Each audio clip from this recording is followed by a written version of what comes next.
Baik, selamat malam. Assalamualaikum warahmatullahi wabarakatuh. Sebelumnya, perkenalkan, nama saya Wilson Prayuda. Saya mahasiswa kelas Manajemen Resiko, kelas MC 513. Pada kesempatan kali ini, saya akan menjelaskan terkait jawaban UAS saya untuk mata kuliah Manajemen Resiko. Baik, kita mulai dari topik pembahasannya. Pada kesempatan kali ini akan dibagi menjadi 5 topik bahasan. Yang pertama adalah efektivitas pengendalian risiko, kemudian pentingnya kesadaran akan risiko, kemudian yang ketiga adalah benchmarking risiko, kemudian perubahan sosial politik terhadap risiko, kemudian perubahan regulasi dan pengaruhnya terhadap risiko. Kita masuk ke topik yang pertama yaitu efektivitas pengendalian risiko. Efektivitas pengendalian risiko dapat dievaluasi dengan menilai sejauh mana sih pengendalian risiko tersebut mampu menurunkan tingkat risiko. Apa yang dimaksud dengan menurunkan tingkat risiko? Jadi suatu risiko bisa dikatakan turun eh, tingkat risikonya eh, apabila kondisi awalnya berubah menjadi kondisi sisa atau risiko sisa yang dapat diterima organisasi. Misal katakanlah eh, dalam suatu organisasi terdapat resiko A, B, C, dan D. Kemudian dengan adanya pengendalian resiko, maka resiko A sampai D tersebut ditekan semaksimal mungkin sampai tersisa resiko-resiko kecil yang masih dapat diterima oleh organisasi. Evaluasi ini penting karena risiko seperti yang kita tahu bersifat dinamis, jadi bisa berubah seiring dengan waktu kondisi yang terjadi di lingkungan. Kemudian apa sih yang terjadi apabila pengendalian risiko tidak berjalan sesuai harapan?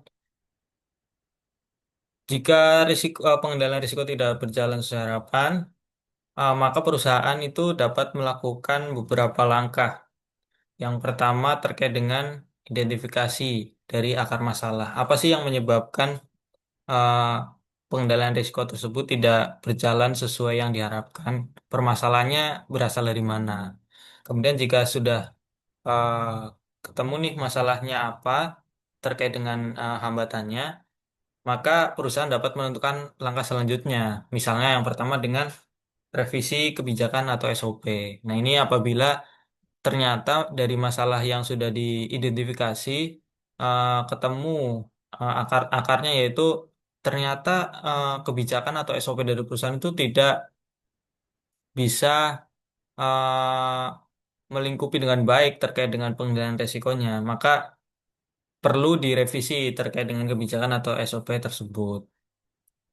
Kemudian eh, apabila oh ternyata kebijakannya sudah oke nih, terus permasalahan berarti datang dari yang lain, misalnya dari ketidakcakapan atau kekurang terampilnya kompetensi pegawai, maka perusahaan dapat melakukan langkah yaitu terkait dengan peningkatan kompetensi pegawai, memberikan pelatihan kepada pegawai, sosialisasi, kemudian workshop mungkin terkait dengan eh, pengendalian risiko yang ada di organisasi tersebut. Kemudian apabila dari kebijakan, dari kompetensi pegawai sudah memenuhi nih, ternyata masih terhambat.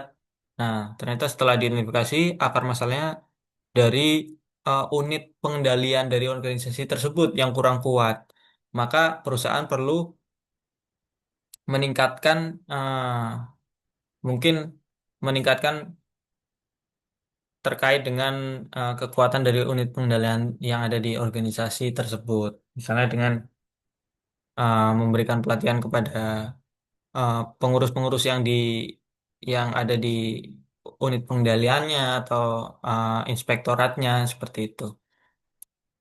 Kemudian jika dari ketiganya yaitu kebijakan, kompetensi pegawai, terus unit pengendalian sudah oke, tapi ternyata ada satu permasalahan yang belum terselesaikan yaitu terkait dengan sarana dan prasarana terkait dengan pengendalian risiko yang masih kurang. Nah, maka tindak lanjutnya perusahaan dapat mengadopsi teknologi pendukung yang mungkin diperoleh dari studi banding atau hasil dari pengamatan di organisasi lain yang sejenis.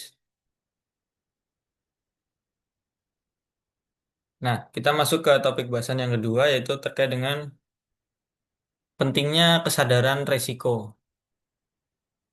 Ini ada satu pepatah yang datang dari salah satu tokoh yang terkenal yaitu Pak Warren Buffett ya, yang eh, bunyinya yaitu risk comes from not knowing what you are doing.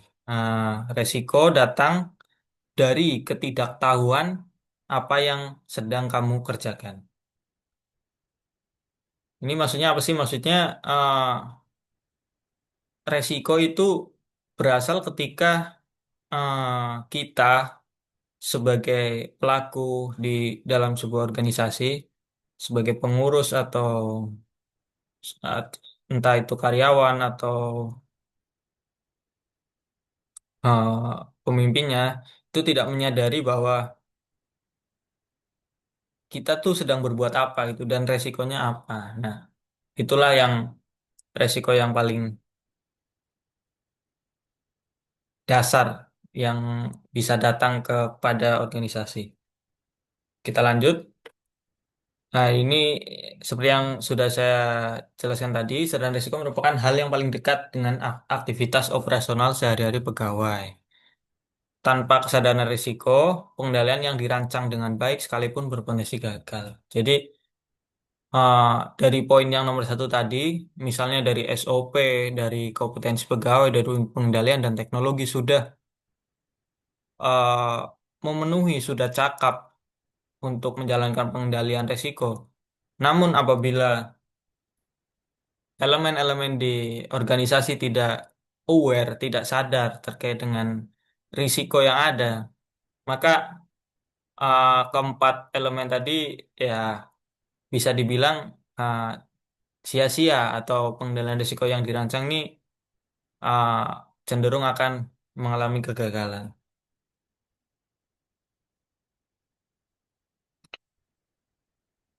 Nah, kemudian apa sih inisiatif konkret yang dapat dilakukan suatu organisasi terkait dengan untuk meningkatkan awareness kepada para anggota organisasi terkait dengan uh, resiko yang mereka jalani sehari-hari. Ini yang pertama terkait dengan pengadaan pelatihan. Seperti yang sudah saya jelaskan tadi, mungkin dari organisasi bisa melakukan pelatihan, seminar, atau workshop terkait dengan resiko atau resiko apa sih yang sebenarnya ada di organisasi tersebut gitu, yang perlu diperhatikan dalam menjalankan kegiatan operasional sehari-hari. Kemudian ada KPI. Jadi eh, memasukkan efektivitas risiko ke dalam target kinerja dari suatu organisasi. Misal katakanlah di tempat organisasi saya bekerja, eh, ada salah satu target kinerja dalam tahun berjalan, yang mana target tersebut adalah terkait dengan eh, indeks efektivitas manajemen risiko. Jadi secara tidak langsung jika suatu apa pengendalian risiko dijadikan sebagai target kinerja, maka uh, secara tidak langsung maupun secara langsung para pegawai atau karyawan akan berusaha semaksimal mungkin agar resiko pengendalian risiko dapat dijalankan dengan baik sehingga target kinerja dapat tercapai dengan maksimal. Kemudian terkait dengan bisa juga dengan menjalankan sosialisasi. Nah, ini biasa juga diterapkan di organisasi organisasi saya tempat bekerja, yaitu terkait dengan sosialisasi internal. yang rutin diadakan mungkin tiap bulan atau tiap 3 bulan terkait dengan pengendalian risiko yang mungkin berpotensi di organisasi tersebut. Kalau di organisasi tempat saya bekerja, yaitu terkait dengan pengendalian gratifikasi yang paling sering disosialisasikan. Kemudian dapat juga membentuk whistleblowing, yaitu saluran pengaduan eksternal ya. Nah, ini bisa juga sebagai alat pengendalian yang bersifat eksternal, yang mana di zaman era digital atau di era modern saat ini, eh, informasi sangat berkembang dengan cepat dan sangat luas. Nah, ini juga bisa dengan adanya suatu sistem whistleblowing yang bagus, maka pihak eksternal juga bisa mengontrol eh, apa yang dilakukan oleh anggota-anggota organisasi yang mungkin tidak termonitor secara langsung oleh organisasi, yang mungkin dilakukannya di luar kantor, di luar perusahaan, di luar organisasi. Nah, yang tahu malah masyarakat, misal publik, netizen gitu. Nah, ini akan sangat bagus eh, apabila sistem whistleblowing ini dikembangkan dengan baik untuk pengendalian risiko.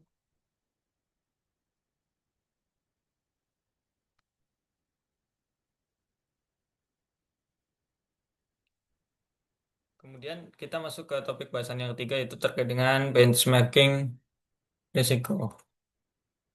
Secara definisi yaitu proses membandingkan profil risiko, praktek penilaian dan kinerja manajemen risiko organisasi dengan standar industri atau organisasi lain yang sejenis. Tujuannya adalah untuk mengetahui posisi organisasi dan mengidentifikasi area yang perlu ditingkatkan. Nah, ini ada contoh realnya di lapangan di organisasi tempat saya bekerja. eh j- Yaitu terkait dengan pembangunan zona WBK atau WBBM, wilayah bebas korupsi, wilayah bebas wilayah bersih, bebas melayani. Nah, ini jadi eh, untuk di kantor-kantor pemerintahan itu ada yang namanya seperti kontes seperti itu ya untuk pembangunan zona ini.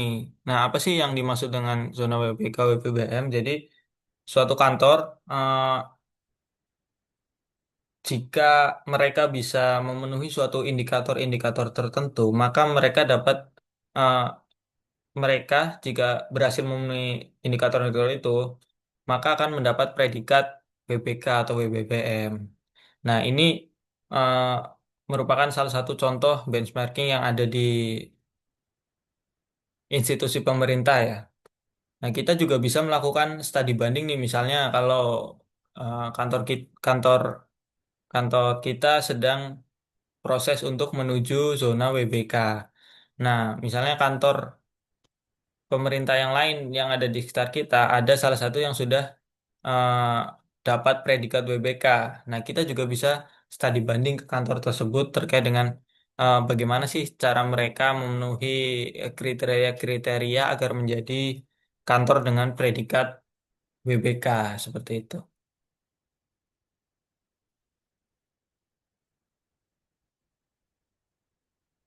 Nah, kemudian kita masuk ke topik bahasan yang keempat, yaitu perubahan sosial dan politik serta pengaruhnya terhadap risiko. Seperti yang kita tahu bahwa eh, pengendalian risiko pasti akan dinamis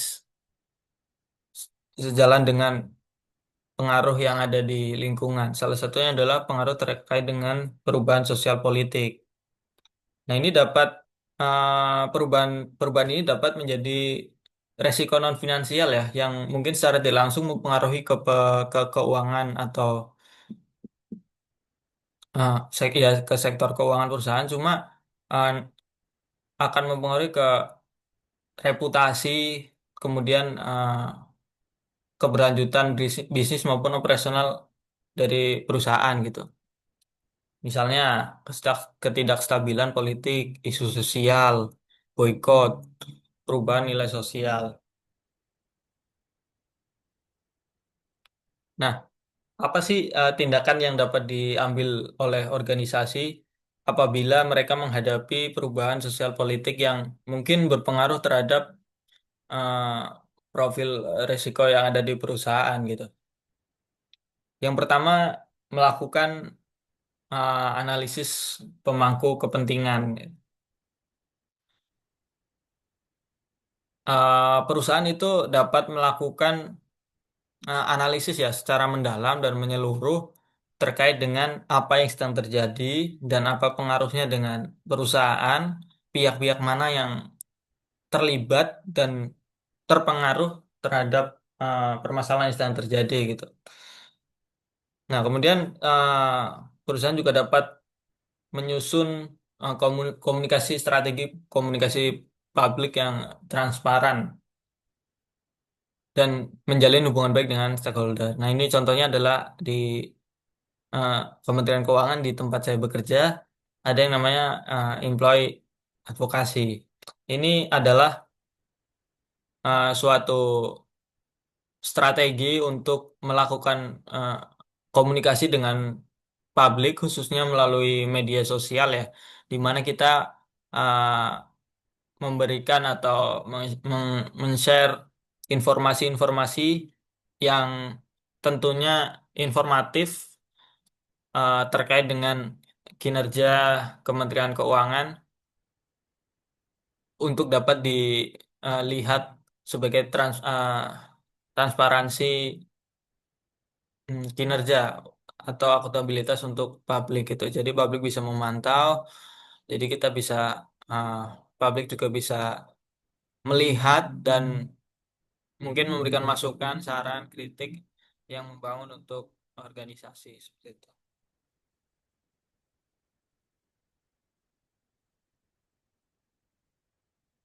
Kemudian terkait dengan topik yang kelima yaitu terkait dengan perubahan regulasi dan pengaruhnya terhadap risiko. Nah, ini mungkin topik pembahasannya uh, sedikit mirip dengan poin nomor 4 terkait dengan perubahan sosial politik. Namun di sini bedanya terkait dengan perubahan regulasi ini harus dipandang secara serius dan membutuhkan perubahan yang konkret dari perusahaan. Karena apa? Karena dengan adanya regulasi, mau tidak mau, perusahaan harus menyesuaikan dengan regulasi yang baru. Karena jika tidak mengikuti regulasi, maka tentunya akan menyebabkan sanksi atau akibat hukum dari ketidakpatuhan terhadap regulasi yang baru. Misalnya untuk tahun kemarin, 2024, itu ada penerapan sistem perpajakan yang baru melalui aplikasi yang baru. Ini untuk seluruh ini ya wajib, wajib pajak baik itu pribadi maupun badan yaitu melalui aplikasi Cortex yang sebelumnya melalui DJP online gitu. Nah, ini kan tentunya perusahaan mau tidak mau menyesuaikan dengan perubahan regulasi yang ada yang diterapkan oleh pemerintah gitu. Mungkin ini sedikit bergeser jika tadi banyak berbicara terkait dengan sudut pandangnya, point of view-nya dari organisasi tempat saya bekerja di instansi pemerintah, ini sedikit bergeser dari point of view perusahaan profit ya, yang menghasilkan profit atau perusahaan swasta gitu. Nah, tindakan yang dapat diambil organisasi apa misalnya? Contohnya dengan ada kasus tadi, ada regulasi yang baru tadi terkait dengan penerapan sistem perpajakan yang baru melalui Cortex, itu eh, yang pertama dapat dilakukan organisasi mungkin yang pertama adalah mempelajari regulasi yang baru. Jadi perusahaan mempelajari sistem perpajakan yang baru melalui aplikasi yang baru secara menyeluruh gitu. Jika sudah, mungkin perusahaan kemudian melihat terkait dengan SOP yang mereka punya gitu. apakah ada hal-hal di SOP yang mungkin tidak sesuai atau perlu dirubah gitu untuk mengadaptasi dari adanya perubahan regulasi yang baru gitu. Jika ada, maka perusahaan melakukan revisi SOP dan kemudian setelah itu memberikan pelatihan kepada pegawai existing gitu. Ya, pegawai yang mengurusi hal tersebut sebelumnya diberikan pelatihan terkait adanya oh ini ada sistem baru gitu, perlu ada penyesuaian seperti ini agar kegiatan operasional tidak terhambat. Kemudian apabila perusahaan merasa perlu meng-hire atau merekrut pegawai baru eh, terkait dengan adanya perubahan regulasi tersebut, maka perusahaan dapat melakukan rekrutmen dengan mempersyaratkan eh, kualifikasi dari calon pekerja yang dibutuhkan oleh pegawai tersebut. Misalnya dengan kasus adanya penerapan sistem perpajakan baru, mungkin dalam proses perekrutannya dapat ditambahkan kualifikasi yaitu sudah pernah mengalami sudah sudah pernah mengikuti pelatihan atau mempunyai sertifikat brevet pajak gitu. Misal.